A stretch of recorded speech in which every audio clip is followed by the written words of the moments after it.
સંવત 1847 ધોળકા તાલુકાના કોકા ગામે ગામધણી વાઘેલા દરબાર શ્રી અખેરાજજી અને વીરા કુંવરબાની કુખે જન્મેલા મુક્તરાજ ગુમાનસિંહજી જીવનભર શ્રીહરિના અંગભૂત પાર્ષદ બનીને રહ્યા.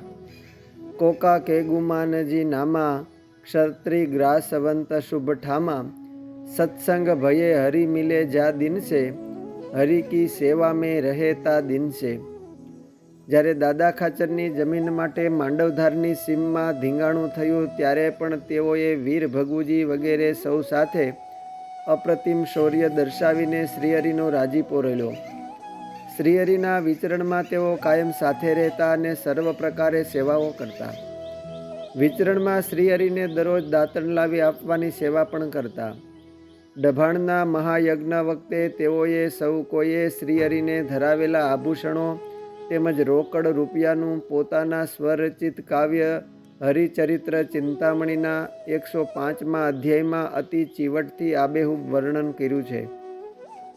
સંવત 1886ના જેઠ સુધી 10મીએ શ્રીહરિ સ્વધામ સિધાવ્યા બાદ અતિ વિરહમાં ઝૂરતા પાર્ષદ ગુમાનજી અવારનવાર મોટા સંતો પાસે રડી પડતા.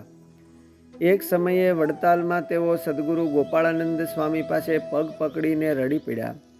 સ્વામીએ આશ્વાસન આપ્યું છતાં ધીરજ ધારી ન શક્યા.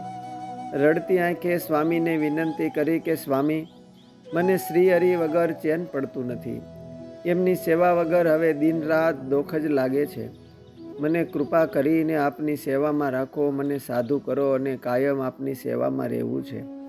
ગોપાળાનંદ સ્વામી એમના સેવામય જીવનથી અતિ રાજી હોય આચાર્ય શ્રી રઘુવીરજી મહારાજ પાસે દીક્ષા અપાવીને વાસુદેવ ચરણ સ્વામી એવું નામ રખાયું.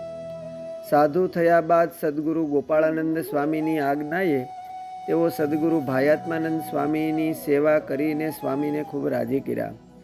એમની સાધુતાને બિરદાવતા આચાર્ય શ્રી રઘુવીરજી મહારાજ વારે વારે કહેતા કે શ્રીહરિના ઇંગિતજ્ઞ સેવક વાસુદેવ ચરણ સ્વામી તો અમૂલ્ય રત્ન જેવા છે.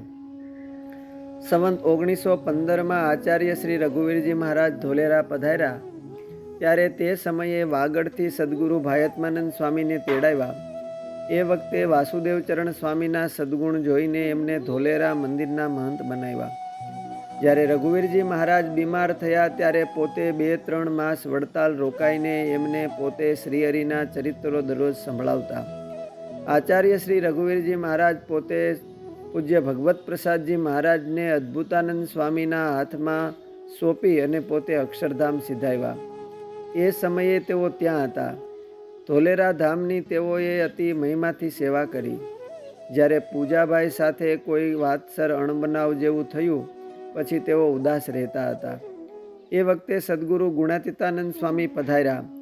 એમના પાસે વાસુદેવ ચરણ સ્વામી રડી પડ્યા અને કહેવા લાગ્યા, સ્વામી, મને તમારી સાથે સેવામાં રાખો. મને હવે અહીં ઉદાસી રહે છે. સ્વામી કહે, તમે સાથે આવો એ ઠીક નહીં, પાછળથી આવજો. એમ કહીને ગુણાતીતાનંદ સ્વામી બોટાદ પધાર્યા. વાસુદેવ ચરણ સ્વામીને ગુણાતીતાનંદ સ્વામીએ શ્રીજીને ધરાવીને શેરડી જમાડી ને એમની ઉદાસી ટાળી. પછી સ્વામી સાથે તેઓ જૂનાગઢ આવ્યા ને ત્યાં રહી સદગુરુ ગુણાતીતાનંદ સ્વામી પાસે ઉપદેશામૃતનું પાન કર્યું. વાસુદેવ ચરણ સ્વામીએ વડતાલમાં રહ્યા થકા શ્રીહરિના લીલા ચરિત્રથી ભરપૂર શ્રીહરિચરિત્ર ચિંતામણી ગ્રંથ લખ્યો, જેમાં સંતો ભક્તોના સદગુણ સાથે એમની યાદી અને બ્રહ્મચારીઓની નામાવલી લખી છે, જે અજોડ છે.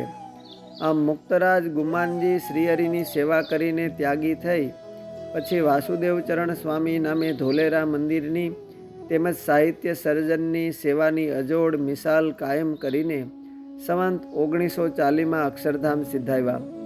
અસ્તુ. જય સ્વામિનારાયણ. શ્રીહરિ ચરિત્ર ચિંતામણીમાંથી.